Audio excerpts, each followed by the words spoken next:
Hi everyone, good evening and welcome to yet another episode of Dwayne Allen Guitar Concepts. It's been a while since I've done a lesson for my beginning students, and I'm always trying to think of cool things to show beginners. It's always hard because I always feel like beginners should just be learning lots and lots of songs and then getting into the advanced stuff later on. But I have a cool idea that I was thinking about today, and I thought I should make a video about this. So one of the things that beginners are always looking to learn is more and more different kinds of cool chords and cool chord voicings. And there's a million things that you can do in books and all that kind of stuff. But there's one really cool way of taking chords that you already know how to play and moving them around. And you get some really interesting, neat sounds out of it. And I thought that I would kind of show you guys what I was going to talk about. So basically, as you know, when you're in your beginning stages of playing guitar, almost every guitar player, they learn what you would call open chords, like cowboy chords, right? Like D and C and G and E and those kinds of chords and everything. And then we also like to learn bar chords, movable bar chords, things like this, right?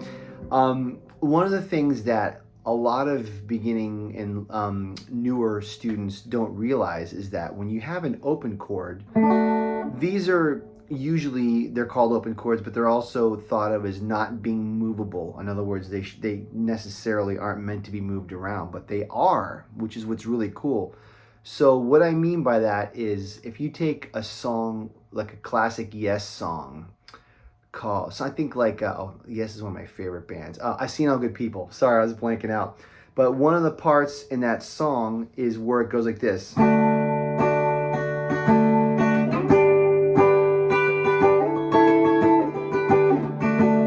I have the rhythm right, but what Steve Howe does in that song is he takes a basic D chord, okay, and he moves it to different positions on the guitar, like on the 7th fret or on the 9th fret, right? And what's really cool is when you do this with that shape, when you're playing it here, it's a D chord, but when you're playing it on the 7th fret, it's a G chord, but you have a D in the bass, so it kind of has an interesting kind of it's a different inversion of the chord.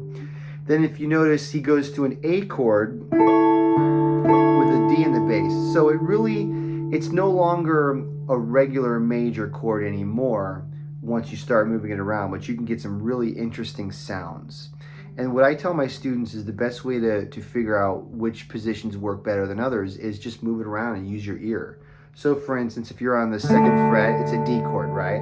If you move it up a fret, it's an E flat chord, but the D is in the bass. It's kind of a dissonant chord, but it's kind of beautiful actually. So this is a really interesting sound. Then you have an E chord with a D in the bass. That sounds pretty good. F chord with a D in the bass.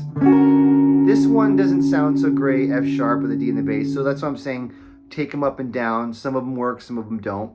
7th fret sounds pretty cool, G with a D in the bass. That's kind of interesting. A flat with a D in the bass, A with a D in the bass, B flat with a D in the bass. This one doesn't work so well. C with a D in the bass. So, you know, you can be really creative and write songs taking one chord shape and moving it around.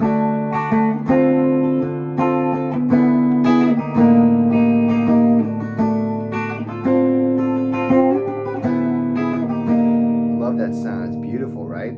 You can do that with a lot of your open chords. The A chord sounds cool like that. Any of you Chili Pepper fans, Red Hot Chili Pepper fans, they had a great song called Breaking the Girl, where John Frusciante just takes that A form and he just moves it around in different positions, and it's a really cool sound.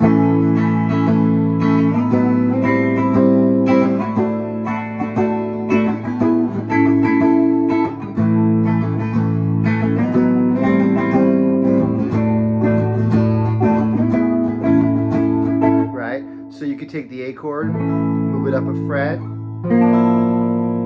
a B flat chord with an A in the bass, and an open A and an open E, right? So you have a really interesting sound, some real dissonance. Pretty cool. Then you have a B chord with an A in the bass, and that E kind of gives it a sus thing going on. Really cool sound. This is a C with an A in the bass. Not good. C sharp doesn't work. D sounds great. E flat, not great. That sounds cool. E triad with an A in the bass. So like I said, take any of these chord forms and try them on different frets and see which frets you like. You could do the E chord like that. F with the E in the bass. F sharp. E in the bass. Beautiful, right? G chord with the E. This one doesn't work. A, okay. B flat doesn't work that well. B sounds great. C sounds great.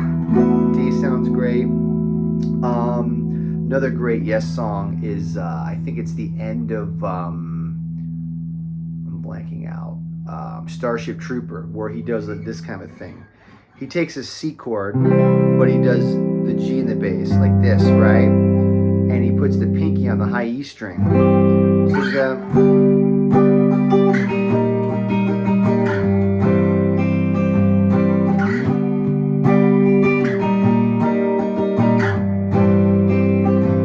classic ending of that awesome tune. So you take the C chord.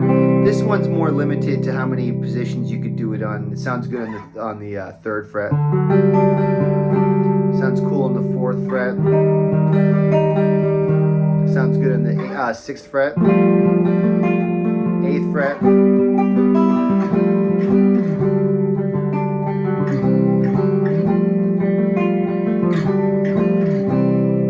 Right? Pretty interesting. So, you know, experiment with all these open position chords and see which ones you like and which ones work well. The G chord doesn't work that well. It's not as movable as the other ones, like the regular open G chord. But, you know, try the A chord, the E chord, the D chord, A chord, E chord. Move those around. The C chord works good in some different positions. It's just a way to get some really interesting chord voicings with just the chords that you already know how to play. And it just opens up a whole kind of new world of creativity. So today's kind of a short lesson. It's just a little concept that I like to talk to my students about. So if you enjoyed the lesson, please subscribe, hit like. You can leave some questions or comments, and stay tuned. I got some more lessons for you. Thanks for checking in, and have a great night.